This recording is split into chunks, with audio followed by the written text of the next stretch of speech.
ఓం నమో భగవతే రుద్రాయ. సంతాన విషయంలో ఆలస్యం ఉన్నవారు, సంతానం కలగడంలో వారికి ఇబ్బందులు ఉంటున్నవారు ఈ పరిహారాన్ని గనక 9 గురువారాలు గనక ఆచరించారు అంటే ఖచ్చితంగా సంతానం కలగడము, ఆ యొక్క పరమేశ్వరుడి యొక్క అనుగ్రహం అనేటటువంటిది మీకు కలగడము కూడా జరుగుతూ ఉంటుంది. అయితే ఈ పరిహారం ఎలా చేసుకోవాలి అంటే గురువారం నాడు ఉదయాన్నే మీరు ఒక రావి చెట్టు వద్దకు వెళ్ళాలి. రావి చెట్టు వద్దకు వెళ్లిన తరువాత ఆ రావి చెట్టు మొదటిలో మీరు ఆవు పాలను పోయాలి. ఆవు పాలను పోసిన తరువాత అక్కడనే మీరు ఎక్కడైతే ఆవు పాలను పోస్తారో ఆ రావి చెట్టు మొదటిలోనే మీరు చిన్నపాటి మట్టిని తీసుకుని మీ యొక్క కుంకుమ పెట్టుకునేటటువంటి స్థానంలో ఈ యొక్క మట్టిని మీరు కుంకుమగా ధరించాలి. అంటే ఒక బొట్టు రూపంలో ధరించాలి.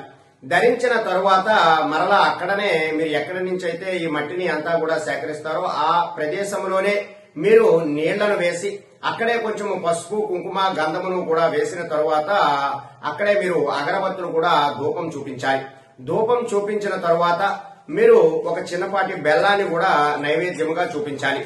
ఇలా చేయడం ద్వారా మీకు సంతానం కలిగేటటువంటి అవకాశాలు చాలా ఎక్కువగా ఉంటాయి. అంటే సంతాన విషయంలో జాతకంలో ఏవైనా లోపాలు ఉన్నా లేదా మీకు శారీరక పరంగా ఏదైనా ఇబ్బందులు ఉన్నా సరే అవన్నీ కూడా తొలగిపోయి ఆ పరమేశ్వరుడు యొక్క అనుగ్రహంతో ఖచ్చితంగా మీకు సంతానం కలిగేటటువంటి అవకాశాలు ఎక్కువగా ఉంటాయి.